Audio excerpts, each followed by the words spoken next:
Γεια σας παιδάκια, είμαι ο Μητόγκας. Κουκού. Σήμερα έχω ένα καινούριο παραμύθι να σας πω. Είναι η μικρή κουκουβάγια. Γεια σου κουκουβάγια. Γεια σου κουκουβάγια, πες μας το παραμύθι σου.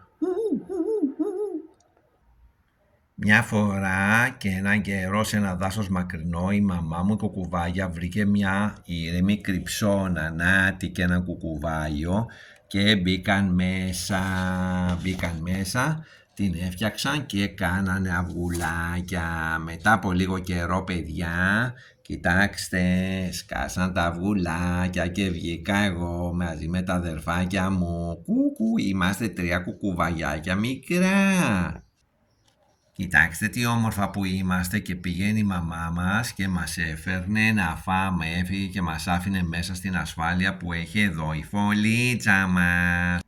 Κάποια στιγμή που είχαμε καλοφάει μεγαλώσαμε και κοιτάξαμε έξω από την αυλή. Εγώ που ήμουνα ο πιο γενναίος, κοιτάξτε, βγήκα πάνω στο κλαδί και όταν ένιωσα δυνατά τα φτερά μου, άρχισα να πετάω. Και έτσι παιδιά έγινε αυτή η κουκουβάγια που βλέπετε. Κοιτάξτε τι ωραία μεγάλα μάτια έχω και το ράμφος μου εδώ, το κίτρινο ράμφος μου. Και έτσι άρχισα να γνωρίζω και τα άλλα τα ζωάκια του δάσους. Γνώρισα και μια αλεπού εδώ, προσέχτε, είναι πονηρή αυτή η αλεπού, Μετά τα κατάφερα και άρχισα να πετάω καλά και έβρισκα μόνος μου την τροφή μου και μετά ό,τι δεν ήθελα, το έφτιανα γιατί δεν μπορούσα να το καταπιώ αυτό. Παναγία μου, πολύ σκληρό αυτό το πράγμα εδώ πέρα. Και σιγά σιγά μεγάλωσα και μια μέρα εκεί που ήμουνα στο δάσος βρήκα μια άλλη κουκουβάγια. Αχ, σ' αγαπώ, μου είπε.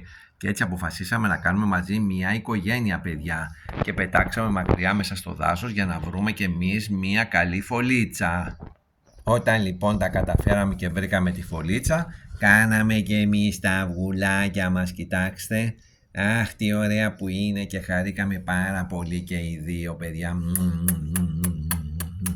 Αχ. Και τώρα περίμενα και στο τέλος έγινε το θαύμα παιδιά. Σκάσαν τα αυγουλάκια και βγήκανε νέα κουκουβαγιάκια, μικρουλάκια. Κοιτάξτε, αχ, δεν είναι όμορφο αυτό? Αχ, σ' αγαπώ πολύ μωράκι μου. Σιγά και έτσι παιδιά μου, σιγά σιγά έγιναν και αυτά μια μεγάλη κουκουβάγια και ζήσαν αυτοί καλά και εμείς καλύτερα παιδιά. Γεια σας!